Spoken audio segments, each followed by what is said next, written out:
My job is fairly simple this morning to very quickly go over the rules. The candidates have had ample opportunity to study the rules, but very quickly for your benefit, our three panelists will ask questions in rotation. We'll start with Mr. Cox, and then the next round starts with Mr. Hope for the chair. So nobody maintains the same position. We'll go through 6 rounds.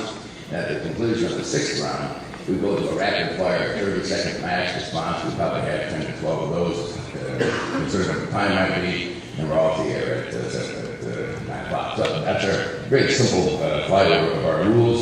My opportunity now is to introduce our candidates, and I'm delighted to do so. Let me start with, in the order they are on the stage, Mike Cox. Mike is the Attorney General for the state of Michigan. Mike Cox has proposed a specific plan to cut spending and has proposed a $2 billion tax cut. Cox has also been a leader in transparency, releasing his office budget numbers and personal financial information online. As a watchdog for Michigan's consumers and taxpayers, Mike Cox has opposed a $900 million health care rate increase, blocked over $2.4 billion in utility rate increases, and led the fight to create a prescription drug website. Cox has managed to do more with less, having a staff that is now 18% smaller and handles 9% more cases and additional responsibilities. A former Marine, Mike Cox was born and raised here in Michigan. He'll walk across the street from that one after the debate. Thank you, Mike. Number 2, Pete Oakstra. Pete Oakstra is currently a member of the U.S. House of Representatives for Michigan's 2nd District, a position he has held since he was first elected in 1992. Oakstra is a ranking member of the Permanent Select Committee on Intelligence and a member of the Committee on Education and Labor. He is known for his role in investigating and overturning the results of the corrupt Teamsters elections in the late 1990s. He has also helped to reform the intelligence community in the wake of 9/11. The 3rd candidate, Mike Bouchard. Mike is currently the Oakland County Sheriff, a position he's held since 1999. With over 1,200 employees and a budget of $128 million annually, not anymore, Mike.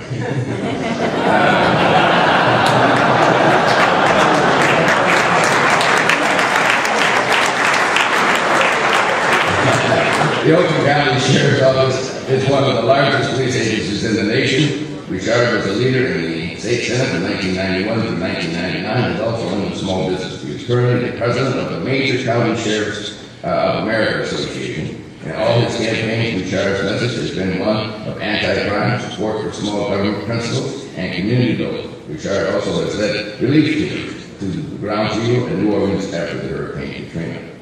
Our 4th is Tom George. These are all different papers, as you can see. Dr. Tom George was reelected to the Senate, State Senate in 2006, and a 53% Democratic district.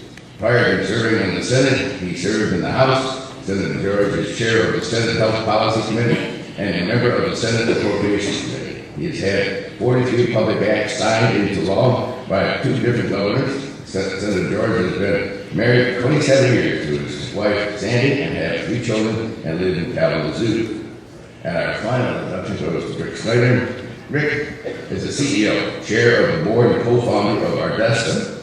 He was the CEO of Gateway from 2000, the computer company, 2006 to 2007, growing the company from a private $600 million business to a public player in the PC industry with more than $6 billion in revenues. In 1997, Snyder founded Avalon Investments, serving as CEO until 2000 when he founded Ardesta. Between Avalon and Ardesta, Snyder has created 420 jobs in Michigan and 1,253 nationwide. Let's see if our candidates are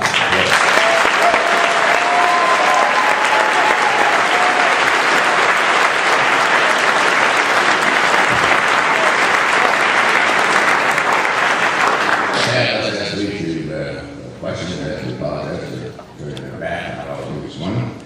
And the candidates actually apologize for their front.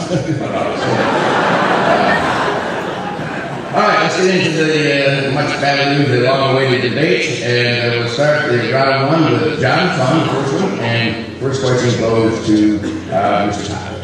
I think we're opening statements. Oh, I'm sorry. All right, we'll start to go with your appearing on stage opening statements. Thank you, Brooks. And thank you all for coming out this morning. I especially want to thank the Michigan Taxpayers Alliance because they've been a great force here in Michigan for pro-growth policies. You know, 60 years ago, my parents came to Michigan as immigrants. They didn't go to New York. They didn't go to New Jersey. They didn't go to Florida. They came right here to Michigan because Michigan was the economic engine of America. Michigan was the economic envy of the whole free world. Look at us today. 15.2% unemployment. 780,000 of our fellow citizens looking for work. Our brothers, our sisters, our friends, our neighbors. We are in shambles. Why is that? Failed leadership. Failed leadership. Now, this is a policy conference. This is supposed to be about ideas.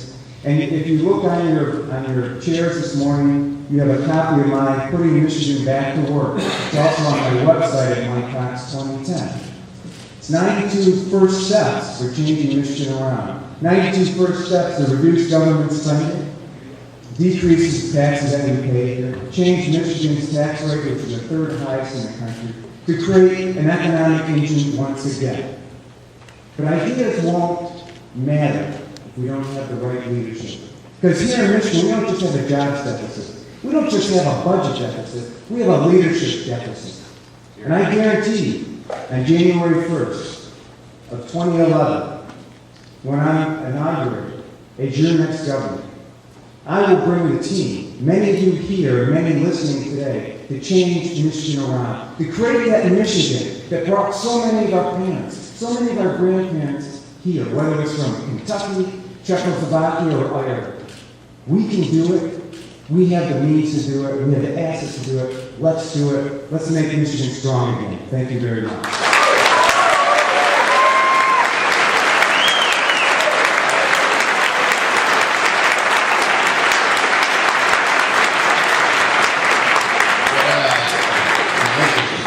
We've got a whole hour and a half of questions. I'm going to ask you to hold your applause. It might be the last one, but enjoy standing ovation.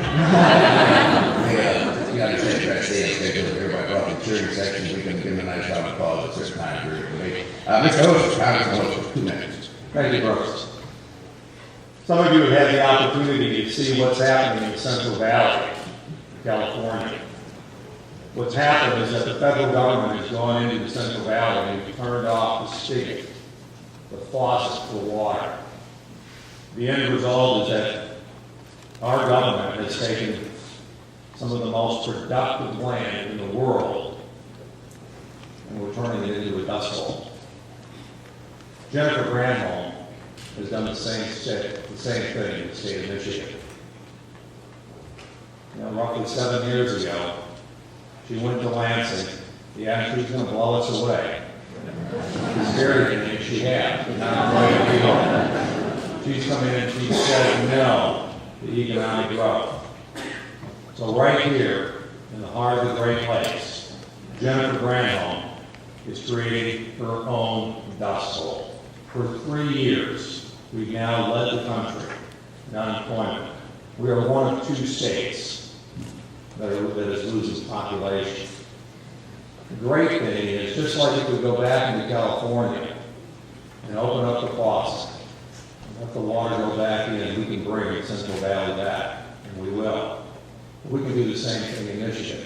Michigan has tremendous resources, whether it's natural resources, whether it's human capital, whether it's our manufacturing base. We can bring Michigan back. We just need to focus like a laser on economic development. We need to make sure that we build on our strengths, that we reform our government, and that we make this a business-friendly environment. That we tell the people who are here, we want you to invest, we want you to grow. Because this is the best place for you to grow your business, to move forward. We can do it. Michigan's future begins with each one of us. Thank you.